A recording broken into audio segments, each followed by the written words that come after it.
this morning is geared towards you men in uniform. That does not, however, mean that the rest of us will not take something away from this message. This morning we come, all of us, as a group of soldiers before God, to thank Him that we have not fallen in our days of fighting. In the 105th Psalm, David says, "Oh, give thanks unto the Lord, and call upon His name. Make known His deeds among the people. Sing unto Him, sing psalms unto Him, talk ye of all His wondrous works. He is the Lord, strong and mighty, the Lord, mighty in battle. Not to us, O Lord, not unto us, but unto Thy name be the glory." Thus, in all his martial songs, this military chieftain expresses devout thankfulness to God for His preservation and for His victories. In this respect, it is proper for us to imitate David. But what, then, are the circumstances that demand your gratitude? A month ago, you made a forced march to this junction, knowing that there would be vicious fighting. This only you knew. Like Abraham of old, you knew not whither you were to go or what was to befall you. But you set out like a Christian to walk by faith and not by sight. You did not know what the next few days would bring. Some of you said you'd give a good deal to know whether your name would be on the list of killed, wounded, or missing at the end of the fighting. We all felt that way, for in the day of battle, life hangs on the most slender thread. No man wants to die today or tomorrow, and yet no soldier knows whether he will come out of the battle alive. You did not know but that today your bones would be bleaching somewhere out in a field. This is no touch of fancy. It was the plain, practical, and stern thought in the mind of everyone here. But you went forth with your armor on. You went forth with your own prayers and the prayers of your families back home. Prayers asking God to grant you victory and spare your lives. You went forth trusting in God and resolved to do your duty, happen what might. Come wounds or death, you would be in your place. This was your purpose, and this the noble purpose that you carried out. Men who have never faced death in the wild roar of battle may talk flippantly of courage. But it is quite another thing to act it out when the hour of trial comes. Brass will do for glitter, but only pure gold will stand the test of the furnace. From the day you arrived here, you have been companions of death. You look him in the face and march with him side by side. By day and by night, his black wings overshadow you. We have been here for 2 days, and yesterday you were ordered to attack the rear guard of your opponent. The order was given and received without question or comment. Every soldier knows the indescribable feelings produced by such an order. Many of us said to ourselves, "This is the hour and power of death. This hour will lay many of us low and make many a wife and mother and sister mourn. It was an hour full of solemn destiny." But you did not falter. Every man of you rose above considerations of personal safety. Soon there were lines of muskets in front of you, with rifles belching out volleys of lead.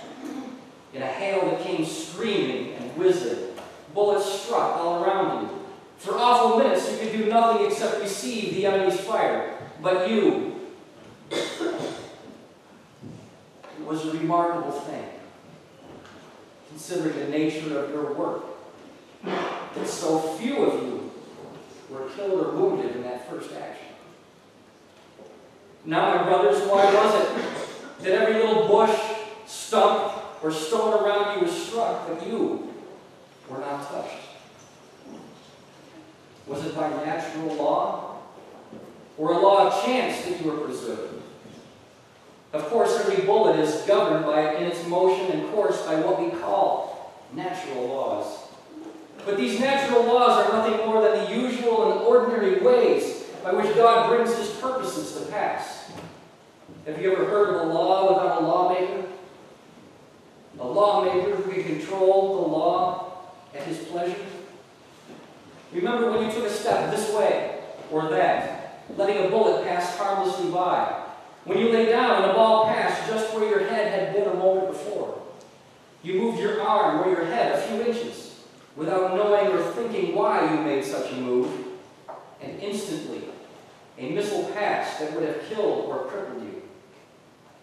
All these movements of bodies and bullets are governed by regular laws of motion and force. But the great disposer of events is behind the scenes and directing the whole matter. If anyone thinks that in avoiding a bullet he is entirely uncontrolled by any invisible agent, that soldier is greatly mistaken. There are more things in heaven and earth than he ever dreams of in his weak philosophy. If there be a God at all, he must necessarily govern. And if he governs in the great matters, he must certainly govern in the small. The greater includes the less. And so it is written, by him, even the very hairs of your head are numbered, and without him, not even a sparrow falls to the ground. It is God that upholds the sparrow's wing. Is it not he that upholds and preserves you? If you think that you survive these days because of your own discretion and coolness, if you think that you are saved by the good management of your officers, if you think that the special providence of God had nothing to do with your preservation, you are greatly in error. We have abundant reason to say with Jacob, lo, God was there, but I knew it not. I do not mean to underrate the importance of good judgment, coolness, and discretion on the part of officers. But when success perches on our banners, there is a tendency to give all the glory to some high officer. They make an idol of him, regardless of the fact that subordinate officers and private soldiers are the ones who win the victory. There is a tendency to forget that being who gives both officer and soldier all of their military qualifications. There is a tendency to forget that being who governs all circumstances of the conflict. David, with all his military ability, said, I will not trust in my bow, nor shall my sword save me. Not unto us, O Lord, not unto us, but unto thy name be the glory. It is better to trust in the Lord than to put confidence in man. Comrades, let us thank God and take courage. Let us rejoice in our success and preservation. For the dead, we weep. We can do no more. If tears would bring back our fallen friends and brothers, they would soon be with us. But their faces we shall see no more. They are gone to the undiscovered land. We can only hope that they have found a peaceful home, where the bugle will no more call them to conflict, where the roar of battle has given place to sweeter music. In the hearts of the living, they have monuments more durable than marble. Over the altars of their homes, the wreath of their memory will not wither or fade. Coming years will adorn them with flowers fairer and sweeter than those now blooming over their graves. We cannot forget the bereaved at home in our thanksgiving. We share their sorrows, but that is of little avail to them. We commend them to him who is the stranger's shield, the widow's stay, and the orphan's help. The thought of the dead, the wounded, and and the bereaved is a dark shade on the sunlight of victory. But the cup of life is never filled exclusively with nectar. It has its portion of gall and wormwood in every condition, even in days of peace. You have been through some terribly hard times, but God has spared you from day to day so that you might have more time to accept His offer of eternal life. Some of you may be sent on your final furlough today. In the next hour, your work is not done. You are again to face the foe. Just as you have faith in your military leaders, you must have faith and confidence in the captain of salvation. He is the wisest and best of leaders. As a general, he has all power in heaven and earth. As a surgeon, he is always willing to help and able to heal.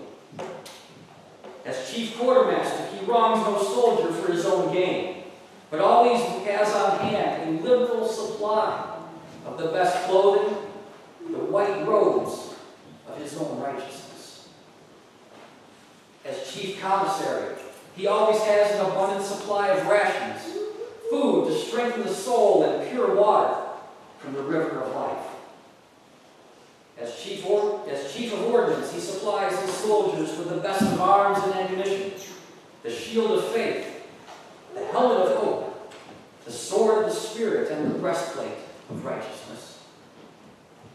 As paymaster general, when he shall settle up all accounts at the close of life's battle, he will give every man his reward according to his works. On the hard march, you get so weary that you would gladly drop down on a pile of stones for bodily rest. So it is in life's pilgrimage, that the soul grows weary with its load of sin and care and trial. In vain does it seek repose from earthly objects. To all such, our great leader says, "Come unto me, I will give you rest." Rest for your souls. If we obtain that rest, we shall be happy. No matter what else may happen, we shall be happy. Happy in ourselves and happy in our God. David, the sweet singer of Israel, who had spent much of his life exposed to the dangers and hardships of war, said, "I love the Lord, because he hath delivered my soul from death, mine eyes from tears, and my feet from falling." Cultivate your faith and your hope, my brothers, and you too can be happy, even in the most trying of circumstances, those of war. And when at last you finish your work, whether on the battlefield or at home, in the arms of friends and family, you can say in your departing hour, "I have fought the good fight. I have finished my course. I have kept the faith."